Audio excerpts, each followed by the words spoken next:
ਵਾਹਿਗੁਰੂ ਵਾਹਿਗੁਰੂ ਵਾਹਿਗੁਰੂ ਵਾਹਿਗੁਰੂ।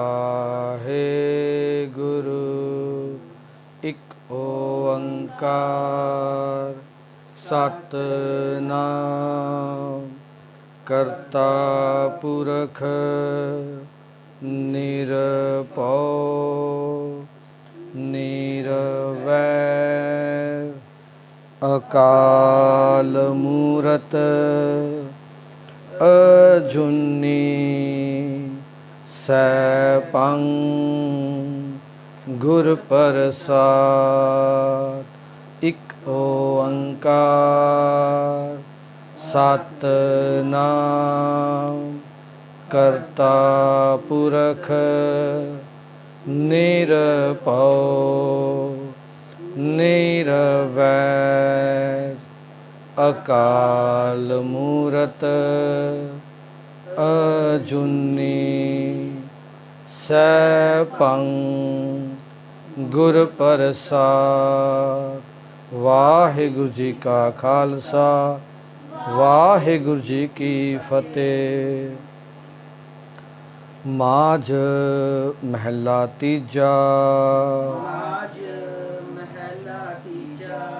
ਸਤਿਗੁਰ ਸੇਵਿਐ ਵੱਡੀ ਵਡਿਆਈ, ਸਤਿਗੁਰੂ ਸੇਵਿਐ ਵੱਡੀ ਵਡਿਆਈ। ਹਰ ਜੀ ਅਚਿੰਤ ਵਸੈ ਮਨ ਆਈ, ਹਰ ਜੀ ਅਚਿੰਤ ਵਸੈ ਮਨ ਆਈ। ਹਰ ਜੀਉ ਸਫਲਿਓ ਬਿਰਖ ਹੈ, ਹਰ ਜੀਉ ਸਫਲਿਓ ਬਿਰਖ ਹੈ। ਅੰਮ੍ਰਿਤ ਜਿਨ ਪੀਤਾ, ਅੰਮ੍ਰਿਤ ਜਿਨ ਪੀਤਾ। ਤਿਸ ਤਿਖਾ ਲਹਾਵਨਿਆ, ਤਿਸ ਤਿਖਾ ਲਹਾਵਣਿਆ। ਹੋਂ ਵਾਰੀ ਜੀਉ ਵਾਰੀ, ਹੋਂ ਵਾਰੀ ਜੀਉ ਵਾਰੀ। ਸਚ ਸੰਗਤ ਮੇਲ ਮਿਲਾਵਨਿਆ, ਸਚ ਸੰਗਤ ਮੇਲ ਮਿਲਾਵਣਿਆ। ਹਰ ਸਤ ਸੰਗਤ ਆਪੇ ਮਿਲੈ, ਹਰ ਸਤ ਸੰਗਤ ਆਪੇ ਮਿਲੈ। ਗੁਰ ਸ਼ਬਦੀ ਹਰ ਗੁਣ ਗਾਵਨਿਆ, ਗੁਰ ਸ਼ਬਦੀ ਹਰ ਗੁਣ ਗਾਵਣਿਆ। ਰਹਾਉ ਰਹਾਉ। ਸਤਿਗੁਰ ਸੇਵੀ ਸ਼ਬਦ ਸੁਹਾਇਆ, ਸਤਿਗੁਰ ਸੇਵੀ ਸ਼ਬਦ ਸੁਹਾਇਆ। ਜਿਨ ਹਰ ਕਾ ਨਾਮ ਮਨ ਵਸਾਇਆ, ਜਿਨ ਹਰ ਕਾ ਨਾਮ ਮਨ ਵਸਾਇਆ। ਹਰ ਨਿਰਮਲ ਹਉ ਮੈਂ ਮੈਲ ਗਵਾਏ, ਹਰ ਨਿਰਮਲ ਹਉ ਮੈਂ ਮੈਲ ਗਵਾਏ। ਦਰ ਸੱਚੈ ਸੋਭਾ ਪਾਵਨਿਆ, ਹਰ ਸੱਚੈ ਸੋਭਾ ਪਾਵਣਿਆ।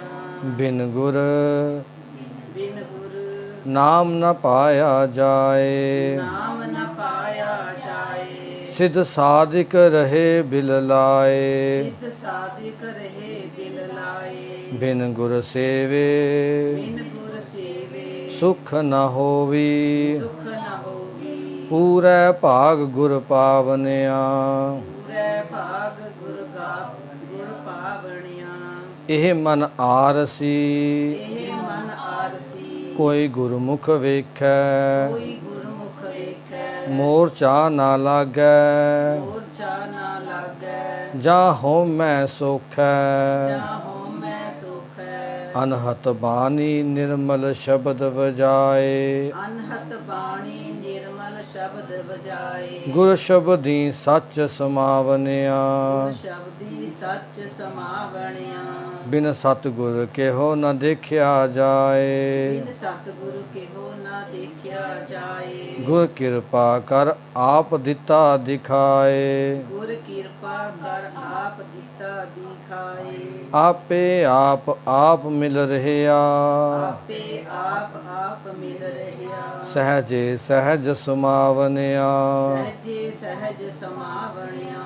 ਗੁਰਮੁਖ ਹੋਵੈ ਗੁਰਮੁਖ ਹੋਵੈ ਸੋ ਇਕ ਸਿਉ ਲਿਵ ਲਾਏ, ਸੋ ਇਕ ਸਿਉ ਲਿਵ ਲਾਏ। ਦੂਜਾ ਭਰਮ ਦੂਜਾ ਪਰਮ ਗੁਰ ਸ਼ਬਦ ਜਲਾਏ, ਸ਼ਬਦ ਜਲਾਏ। ਕਾਇਆ ਅੰਦਰ ਵਨਜ ਕਰੇ ਵਾਪਾਰਾ, ਕਾਇਆ ਅੰਦਰ ਵਣਜ ਕਰੇ ਵਾਪਾਰਾ। ਨਾਮ ਨਿਧਾਨ ਸਚ ਪਾਵਨਿਆ, ਨਾਮ ਨਿਦਾਨ ਸਚ ਪਾਵਣਿਆ।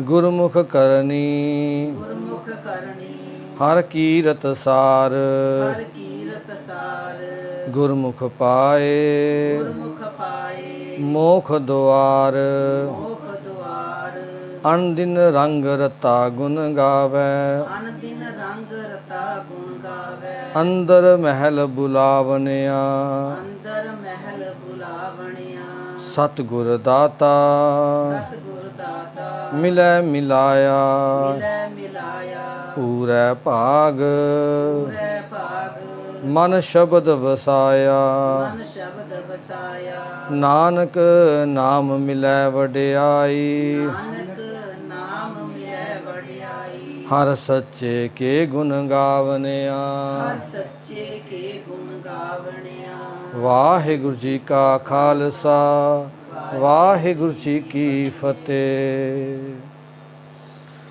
ਤੀਜੇ ਪਾਤਸ਼ਾਹ ਗੁਰੂ ਅਮਰਦਾਸ ਜੀ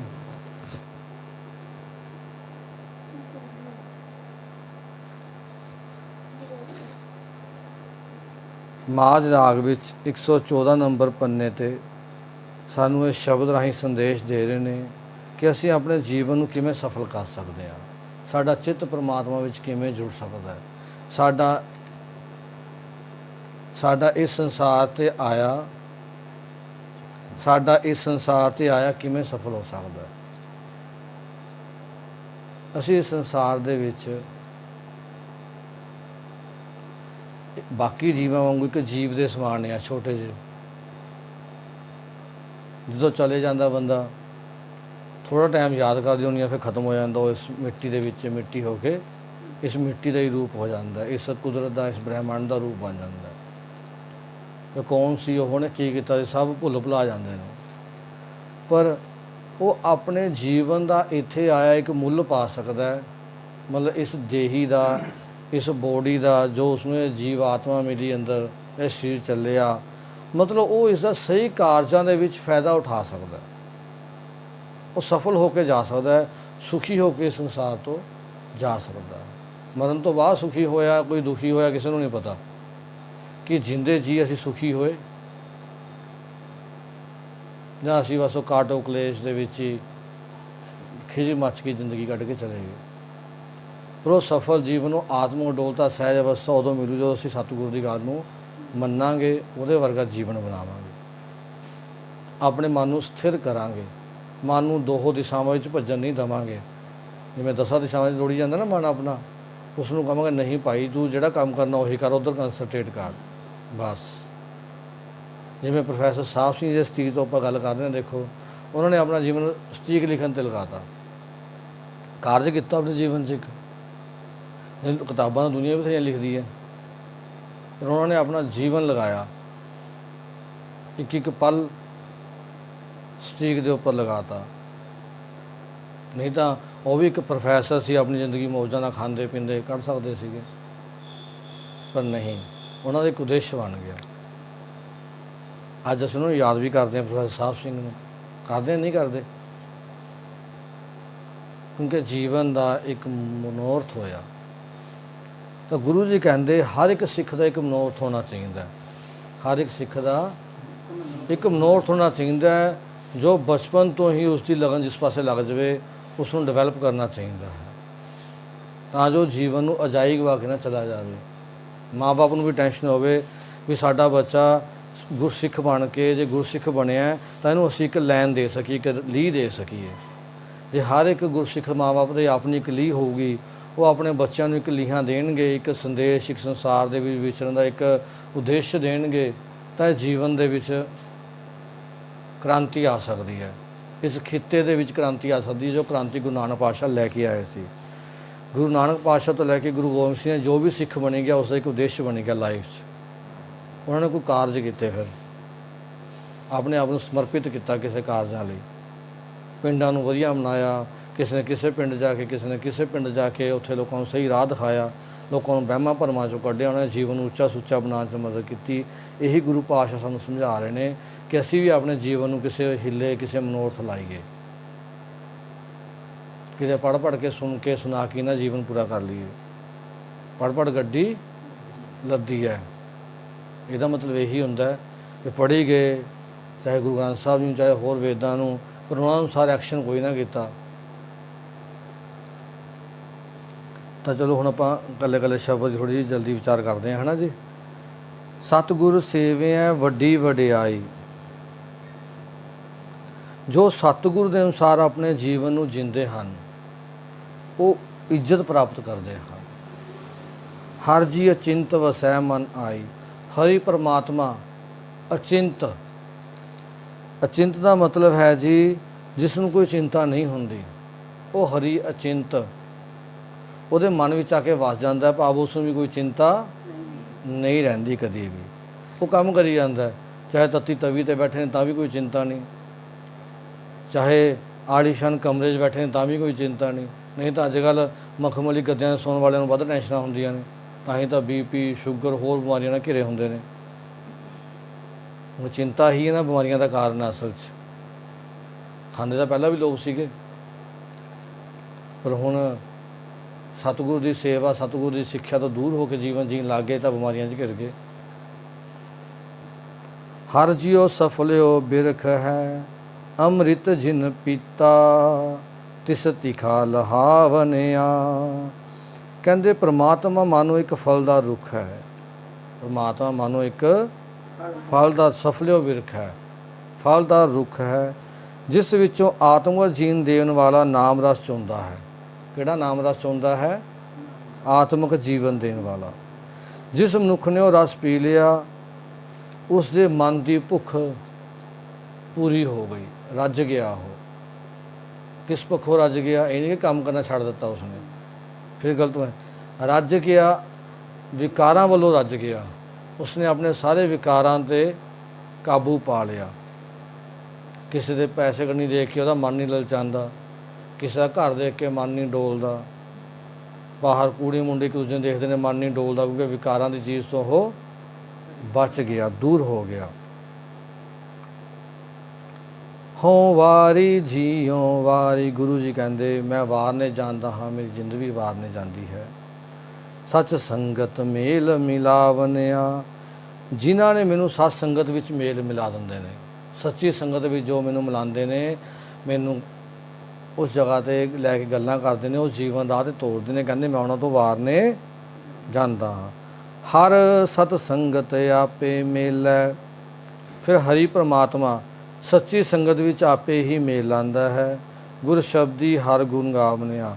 ਜਦੋਂ ਅਸੀਂ ਗੁਰੂ ਦੇ ਸ਼ਬਦ ਰਾਹੀਂ ਹਰੀ ਦੇ ਗੁਣਾਂ ਨੂੰ ਗਾਉਂਦੇ ਹਾਂ, ਹਰੀ ਦੇ ਗੁਣਾਂ ਨੂੰ ਜੀਂਦੇ ਹਾਂ। ਦੇਖੋ ਪਹਿਲਾਂ ਕੀ ਕਰਨਾ ਹੈ? ਪਹਿਲਾਂ ਅਸੀਂ ਗੁਰੂ ਦੇ ਸ਼ਬਦ ਰਾਹੀਂ ਇਸ ਪਰਮਾਤਮਾ ਦੇ ਗੁਣਾਂ ਨੂੰ ਸੁਣਨਾ, ਸਮਝਣਾ, ਫਿਰ ਉਹਦੇ ਅਨੁਸਾਰ ਆਪਣਾ ਜੀਵਨ ਜੀਣਾ। ਫਿਰ ਕੀ ਹੁੰਦਾ ਹੈ? ਪਰਮਾਤਮਾ ਸਤ ਸੰਗਤ ਵੀ ਉਹਨੂੰ ਆਪੇ ਹੀ ਮਿਲਾ ਲੈਂਦਾ ਹੈ। ਸੱਚੀ ਸੰਗਤ, ਸਤ ਦਾ ਮਤਲਬ ਸਤ, ਖਤਮ ਨਾ ਹੋਣ ਵਾਲੀ ਸੰਗਤ ਦਾ ਗਿਆਨ ਉਹ ਆਪੇ ਹੀ ਦੇ ਦਿੰਦਾ ਹੈ। ਰਹਾਓ ਸਤਿਗੁਰ ਸੇਵੀ ਸ਼ਬਦ ਸੁਹਾਇਆ। ਜੋ ਸਤਿਗੁਰ ਦੇ ਅਨੁਸਾਰ, ਚੰਗੇ ਗੁਣਾਂ ਅਨੁਸਾਰ ਚੱਲਦੇ ਹਨ, ਸੇਵੀ ਸ਼ਬਦ ਸੁਹਾਇਆ। ਉਹ ਸ਼ਬਦ ਨੂੰ ਜਿਹਨਾਂ ਨੂੰ ਸੋਹਣਾ ਲੱਗਦਾ ਹੈ, ਸ਼ਬਦ ਸੁਹਾਇਆ। ਜਿਨ੍ਹਾਂ ਨੂੰ ਸ਼ਬਦ ਸੋਹਣਾ ਲੱਗਦਾ ਹੈ, ਸ਼ਬਦ ਅਨੁਸਾਰ ਆਪਣਾ ਜੀਵਨ ਢਾਲਦੇ ਹਨ, ਉਹ ਸਤਿਗੁਰ ਦੀ ਸੇਵਾ ਕਰਦੇ ਨੇ। ਫਿਰ ਉਹ ਚੰਗੇ ਰਸਤੇ 'ਤੇ ਤੁਰਦੇ ਨੇ। ਜਿਹਨਾਂ ਨੂੰ ਸ਼ਬਦ ਸੋਹਣਾ ਲੱਗਦਾ, ਪੜ੍ਹਦੇ ਨੇ, ਉਹੀ ਕੁਛ ਬਣਦੇ ਨੇ। ਜਿਨ ਹਰ ਕਾ ਨਾਮ ਮਨ ਵਸਾਇਆ। ਜਿਨ੍ਹਾਂ ਨੇ ਉਸ ਹਰੀ ਦੇ ਨਾਮ ਨੂੰ ਮਨ ਵਿੱਚ ਵਸਾ ਲਿਆ, ਉਹੀ ਸਤਿਗੁਰ ਦੀ ਸੇਵਾ ਕਰਦੇ ਨੇ। ਹੁਣ ਹਰ ਦਾ ਨਾਮ ਕੀ ਹੈ? ਪਰਮਾਤਮਾ ਨੇ ਜੋ ਨਿਯਮ, ਜੋ ਗੁਣ, ਜੋ ਗੱਲਾਂ ਸਾਨੂੰ ਸਮਝਾਈਆਂ, ਅਸੀਂ ਨੇ ਉਹਨਾਂ 'ਤੇ ਪੂਰਾ ਉਤਰਨਾ, ਉਹਨਾਂ ਦੇ ਹਰ ਕੰਮ ਨੂੰ ਅੰਦਰ ਵਸਾ ਕੇ ਚੱਲਣਾ। ਫਿਰ ਕੀ ਹੁੰਦਾ ਹੈ? ਉਹ ਪਰਮਾਤਮਾ ਦੀ ਆਟੋਮੈਟਿਕ ਸੇਵਾ ਹੋ ਜਾਂਦੀ ਹੈ, ਸੱਚ ਦੀ ਸੇਵਾ ਹੋ ਜਾਂਦੀ ਹੈ।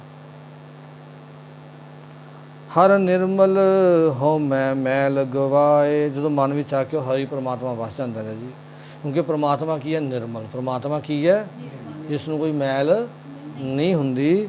ਫਿਰ ਉਹਦੇ ਨਾਲ ਸਾਡੇ ਅੰਦਰਲੀ ਹਉਮੈ ਦੀ ਮੈਲ ਚਲੀ ਜਾਂਦੀ ਹੈ। ਹਉਮੈ ਮੈਲ ਗਵਾਏ, ਸਾਡੀ ਅੰਦਰਲੀ ਮੈਲ ਵੀ ਹਉਮੈ ਦੀ ਖਤਮ ਹੋ ਜਾਂਦੀ ਹੈ। ਦਰ ਸੱਚੈ ਸੋਭਾ ਪਾਵਨਿਆ। ਫਿਰ ਸੱਚੇ ਦਰ ਪਰਮਾਤਮਾ ਦੀ ਦਰਗਾਹ ਵਿੱਚ ਵੀ ਅਤੇ ਲੋਕਾਂ ਵਿੱਚ ਵੀ ਇੱਜ਼ਤ ਪ੍ਰਾਪਤ ਕਰਦਾ ਹੈ ਬੰਦਾ। ਉਸ ਦੀ ਇੱਜ਼ਤ ਹੁੰਦੀ ਹੈ। ਜੋ ਦੇਖੋ ਜਿਹੜਾ ਬੰਦਾ ਨਿਮਰਤਾ ਨਾਲ ਜ਼ਿੰਦਗੀ ਜਿੰਦਾ, ਇੱਜ਼ਤ ਕਰਦੇ ਨਹੀਂ ਕਰਦੇ ਆਪਾਂ ਉਸ ਦੀ? ਬਸ ਬਿਨ ਗੁਰ ਨਾਮ ਨਾ ਪਾਇਆ ਜਾਏ। ਪਰ ਬਿਨਾ ਗੁਰੂ ਦੇ, ਬਿਨਾ ਗੁਣਾ ਤੋਂ, ਬਿਨਾ ਗਿਆਨ ਤੋਂ ਨਾਮ ਦੀ ਪ੍ਰਾਪਤੀ ਨਹੀਂ ਹੁੰਦੀ। ਸਿੱਧ ਸਾਧਿਕ ਰਹੇ ਬਿਲ ਲਾਏ। ਸਿੱਧ ਸਾਧਿਕ, ਸਿੱਧ ਮਤਲਬ ਜਿਹੜੇ ਜੋਗੀ ਜੰਗਲਾਂ ਵਿੱਚ ਜੋ ਕਰੀ ਜਾਂਦੇ ਨੇ, ਸਾਧਨਾ ਕਰਨ ਵਾਲੇ ਨੇ, ਬਿਲ ਲਾਏ, ਬਿਲ ਲਾਉਂਦੇ ਰਹਿੰਦੇ ਨੇ, ਮਤਲਬ ਤੜਪਦੇ ਰਹਿੰਦੇ ਨੇ, ਉਹਨਾਂ ਨੂੰ ਪ੍ਰਾਪਤੀ ਕੁਝ ਨਹੀਂ ਹੁੰਦੀ। ਬਸ ਉਹ ਟਾਈਮ ਪਾਸ ਕਰਦੇ ਜ਼ਿੰਦਗੀ ਕੱਢੀ ਜਾਂਦੇ ਨੇ। ਤਾਂ ਹੀ ਤਾਂ ਮੰਗਦੇ ਫਿਰਦੇ ਨੇ, ਤਾਂ ਹੀ ਤਾਂ ਮੰਗਦੇ ਖਾ ਕੇ ਮੰਗ ਕੇ ਖਾਂਦੇ ਨੇ ਜ਼ਿਆਦਾ। ਉਹ ਆਪਣੀ ਮਿਹਨਤ ਨਾਲ ਤਾਂ ਕੁਛ ਵੀ ਨਹੀਂ ਖਾਂਦੇ ਅੰਨ ਨੂੰ। ਬਿਨ ਗੁਰ ਸੇਵੇ ਸੁਖ ਨਾ ਹੋਈ। ਬਿਨਾਂ ਗੁਣਾਂ ਨੂੰ ਆਪਣੇ ਅੰਦਰ ਵਸਾਇਆ, ਬਿਨਾਂ ਗੁਰੂ ਦੀ ਗੱਲ ਨੂੰ ਮੰਨਿਆ, ਸੁਖ ਪ੍ਰਾਪਤ ਨਹੀਂ ਹੁੰਦਾ। ਪੂਰਾ ਭਾਗ ਗੁਰ ਪਾਵਨਿਆ। ਪੂਰੇ ਭਾਗਾਂ ਨਾਲ ਹੀ ਗੁਰੂ ਦੀ ਪ੍ਰਾਪਤੀ ਹੁੰਦੀ ਹੈ, ਗਿਆਨ ਦੀ ਪ੍ਰਾਪਤੀ ਹੁੰਦੀ ਹੈ।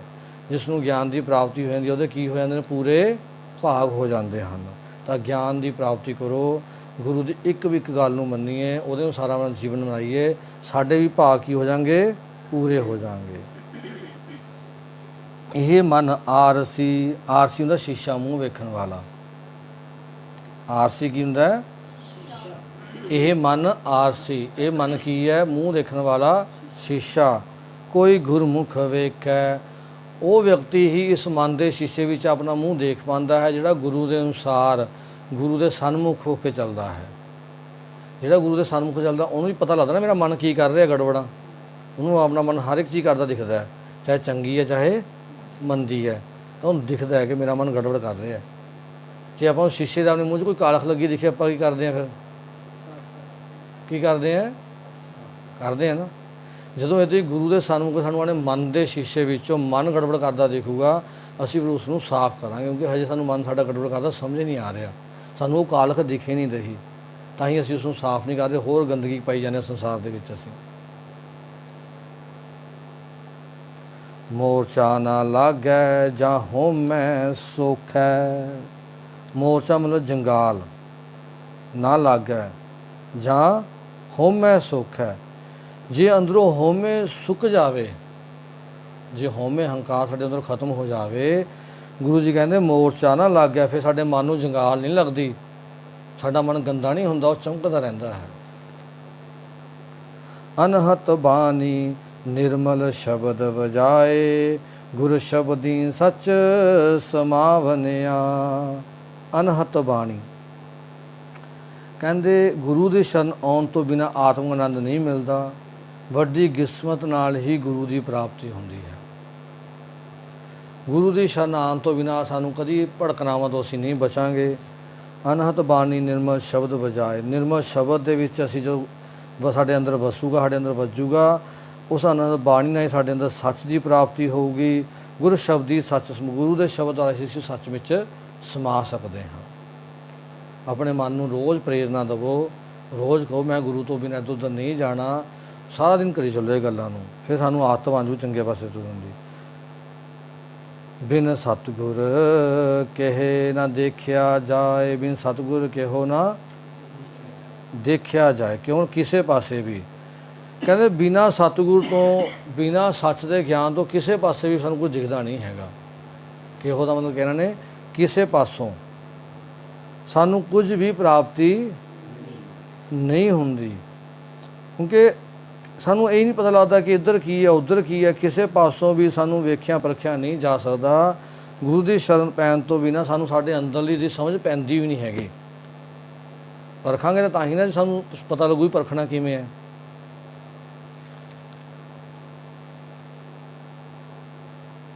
ਗੁਰ ਕਿਰਪਾ ਕਰ ਆਪ ਦਿੱਤਾ ਦਿਖਾਏ। ਗੁਰੂ ਜੀ ਨੇ ਮੇਰੇ 'ਤੇ ਕਿਰਪਾ ਕੀਤੀ, ਉਹ ਸੱਚੇ ਗਿਆਨ ਨੇ, ਉਹ ਸੱਚੇ ਸ਼ਬਦ ਨੇ ਮੇਰੇ 'ਤੇ ਕਿਰਪਾ ਕੀਤੀ, ਮੈਨੂੰ ਆਪਣਾ ਆਪ ਦਿਖਾ ਦਿੱਤਾ ਵੀ ਭਾਈ ਤੂੰ ਅਸਲ 'ਚ ਹੈ ਕੀ।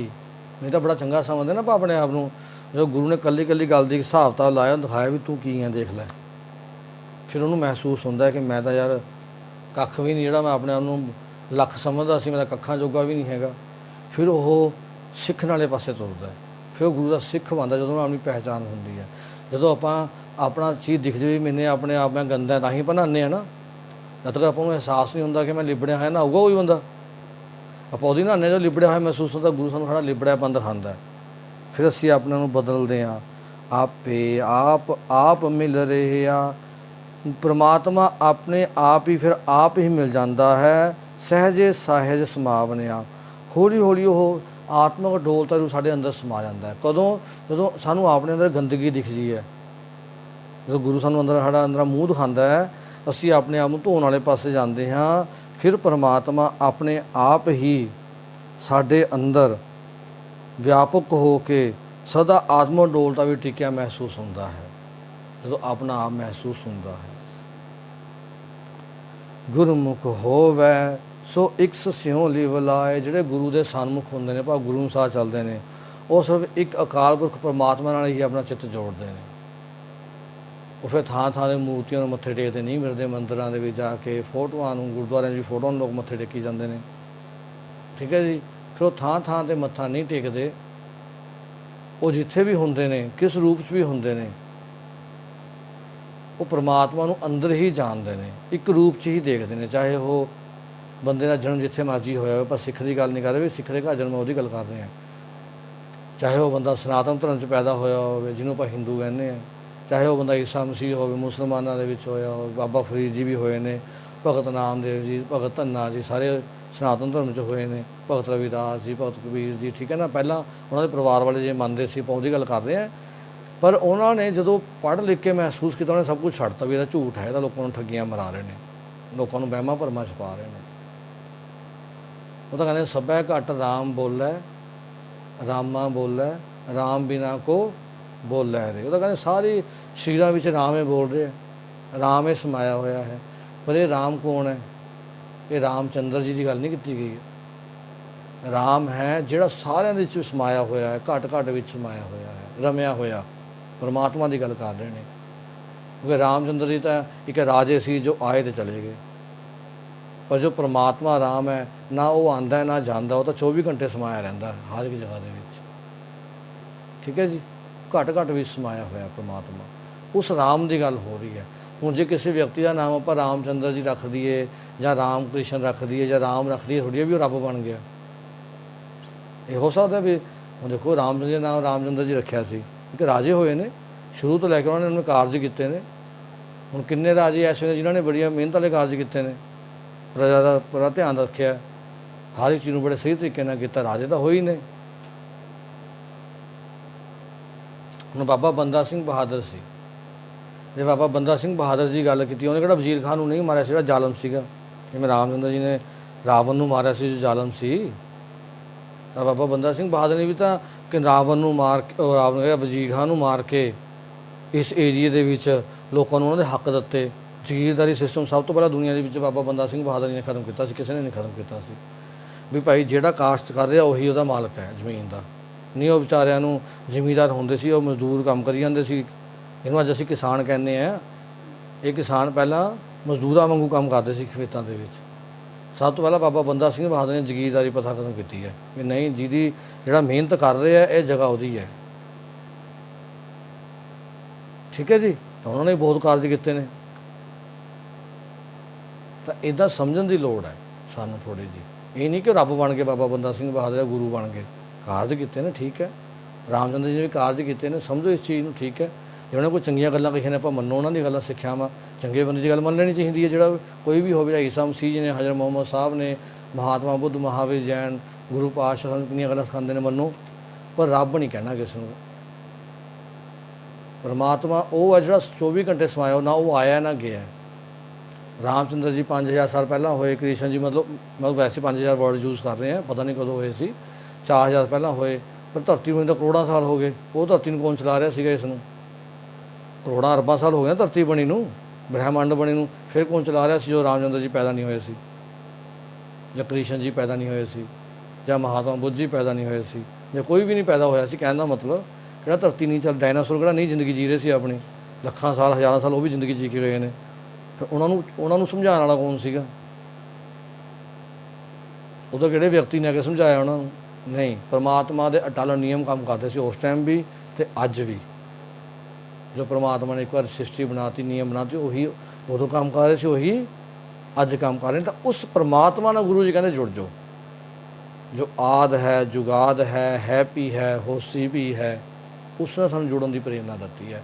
ਫਿਰ ਕਹਿੰਦੇ ਤੁਹਾਨੂੰ ਸੱਚ ਦੀ ਪਹਿਚਾਣ ਹੋਊਗੀ। ਨਹੀਂ ਤੁਸੀਂ ਕਰਮ ਕਾਂਡਾਂ 'ਚ ਫਸ ਜਾਓਗੇ। ਗੁਰਮੁਖ ਹੋਵੈ ਸੋ ਇੱਕ ਸਿਉ ਲਿਵ ਲਾਏ। ਜੋ ਗੁਰੂ ਦੇ ਸਨਮੁਖ ਹੁੰਦੇ ਨੇ ਉਹਨਾਂ ਨੂੰ ਫਿਰ ਇੱਕ ਨਾਲ ਲਿਵ ਲੱਗ ਜਾਂਦੀ, ਉਹ ਸਮਝ ਆ ਜਾਂਦੀ ਪ੍ਰਮਾਤਮਾ ਕੀ ਹੈ, ਅਸੀਂ ਕਿਹਦੇ ਨਾਲ ਜੁੜਨਾ ਹੈ। ਦੂਜਾ ਭਰਮ ਗੁਰ ਸ਼ਬਦ ਜਲਾਏ। ਗੁਰੂ ਦੇ ਸ਼ਬਦ ਵਿੱਚ ਜੁੜ ਕੇ ਉਹ ਦੂਜੇ ਭਰਮ ਵਿੱਚ ਨਹੀਂ ਫਸਦੇ। ਹੁਣ ਮੜੀਆਂ ਮਸਾਨਾਂ 'ਤੇ ਲੋਕ ਮੱਥੇ ਟੇਕਦੇ ਨੇ ਜਾ ਕੇ, ਆਹ ਮਿਲ ਜੂ ਫਲਾਣਾ ਮਿਲ ਜੂ, ਹੈ ਨਾ। ਹੁਣ ਮੜੀ ਦੇ ਉੱਪਰ ਕੋਈ ਮਾਨਾ ਲੱਡੂ ਪਿਆ ਹੋਵੇ, ਕੋਈ ਉਹਨੂੰ ਕੁੱਤਾ ਚੱਕ ਕੇ ਭੱਜ ਲਵੇ, ਉਹ ਮੜੀ ਵਾਲਾ ਉਹਨੂੰ ਬਚਾ ਸਕਦਾ ਕੁੱਤੇ ਨੂੰ ਲੱਡੂ ਚੱਕਣ ਤੋਂ? ਰੋਕ ਸਕਦਾ? ਜਦੋਂ ਆਪਣੇ ਲੱਡੂ ਦੀ ਰੱਖਿਆ ਨਹੀਂ ਕਰ ਸਕਦਾ, ਤੁਹਾਡੀ ਰੱਖਿਆ ਕੌਣ ਕਿਵੇਂ ਕਰੂਗਾ?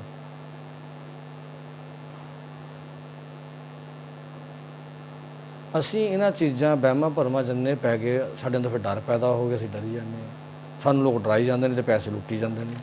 ਠੀਕ ਹੈ ਜੀ। ਗੁਰਮੁਖ ਦੂਜਾ ਭਰਮ ਗੁਰ ਸ਼ਬਦ ਜਲਾਏ। ਕਾਇਆ ਅੰਦਰ ਵਣਜ ਕਰੇ ਵਾਪਾਰਾ। ਕਹਿੰਦੇ ਫਿਰ ਉਹ ਵਿਅਕਤੀ ਆਪਣੇ ਸਰੀਰ ਦੇ ਅੰਦਰ ਵਪਾਰ ਕਰਨ ਲੱਗ ਜਾਂਦਾ ਹੈਗਾ। ਕਿਹਦੇ ਅੰਦਰ ਵਪਾਰ ਕਰਦਾ ਉਹ? ਇਸ ਕਾਇਆ ਦੇ ਅੰਦਰ। ਕਾਹਦਾ ਵਪਾਰ ਕਰਦਾ? ਨਾਮ ਨਿਧਾਨ ਸੱਚ ਪਾਵਨ। ਉਹ ਨਾਮ ਦਾ ਖਜ਼ਾਨਾ ਅੰਦਰੋਂ ਪ੍ਰਾਪਤ ਕਰ ਲੈਂਦਾ, ਗੁਣਾਂ ਦਾ ਖਜ਼ਾਨਾ। ਜਿਹਦੇ ਅੰਦਰ ਗੁਣ ਹੁੰਦੇ ਨੇ ਉਹਨੂੰ ਖਜ਼ਾਨਾ ਹੀ ਮਿਲ ਜਾਂਦਾ ਸਾਰੇ ਤਰੀਕਿਆਂ ਦਾ।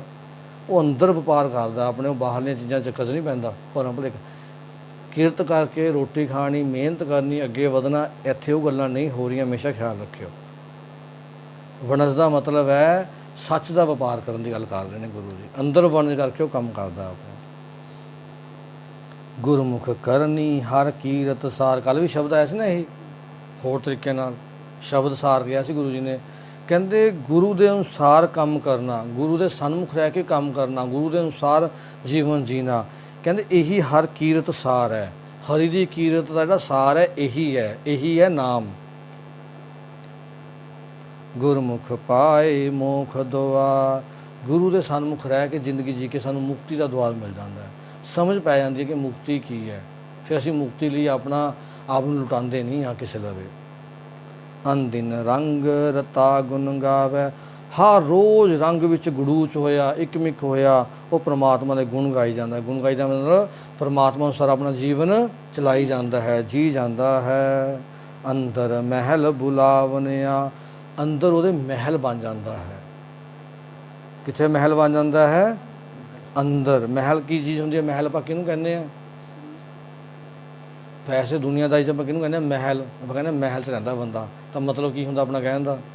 ਜਿੱਥੇ ਸਾਰੀਆਂ ਸੁਵਿਧਾਵਾਂ ਹੋਣ, ਸਾਰੇ ਸੁੱਖ ਹੋਣ, ਸਾਰੇ ਆਨੰਦ ਹੋਣ, ਆਪਾਂ ਉਹਨੂੰ ਮਹਿਲ ਕਹਿੰਦੇ ਹਾਂ। ਉਹਦੇ ਅੰਦਰ ਮਹਿਲ ਬਣ ਜਾਂਦਾ ਹੈ। ਅੰਦਰ ਮਹਿਲ ਬੁਲਾਵਨਿਆ। ਅੰਦਰੋਂ ਮਹਿਲ, ਸਭ ਕੁਛ ਅੰਦਰ ਹੀ ਕ੍ਰੀਏਟ ਹੋ ਜਾਂਦਾ ਹੈ। ਹਰ ਇੱਕ ਅੰਦਰੇ ਸੁੱਖੇ ਸੁੱਖ, ਆਨੰਦ ਪ੍ਰਾਪਤ ਹੋ ਜਾਂਦੇ। ਤਾਂ ਹੀ ਫਿਰ ਉਹਨਾਂ ਨੂੰ ਇਹ ਚੀਜ਼ਾਂ ਦੀ ਤ੍ਰਿਸ਼ਨਾਵਾਂ ਨਹੀਂ ਰਹਿੰਦੀਆਂ। ਉਹ ਕਿਸੇ ਦੀ ਚੀਜ਼ ਵੱਲ ਨਹੀਂ ਤੱਕਦੇ।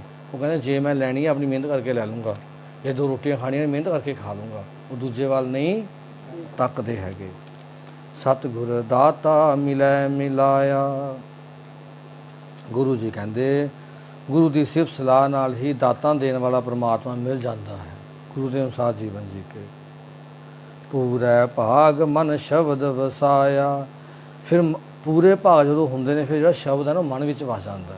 ਗੁਰੂ ਦੇ ਅਨੁਸਾਰ ਜ਼ਿੰਦਗੀ ਜੀ ਕੇ, ਸਿੱਖਿਆ ਮੰਨ ਕੇ, ਫਿਰ ਸ਼ਬਦ ਮਨ ਵਿੱਚ ਵਸ ਜਾਂਦਾ ਹੈ, ਨਾਮ ਮਨ ਵਿੱਚ ਵਸ ਜਾਂਦਾ ਹੈ।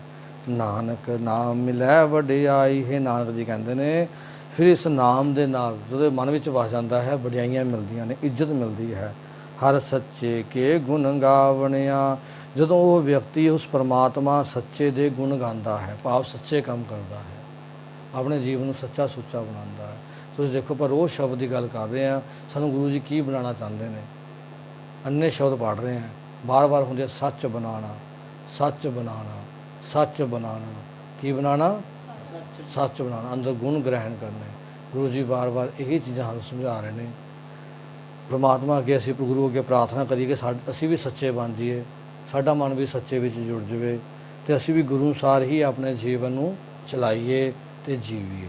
ਵਾਹਿਗੁਰੂ ਜੀ ਕਾ ਖਾਲਸਾ, ਵਾਹਿਗੁਰੂ ਜੀ ਕੀ ਫਤਿਹ।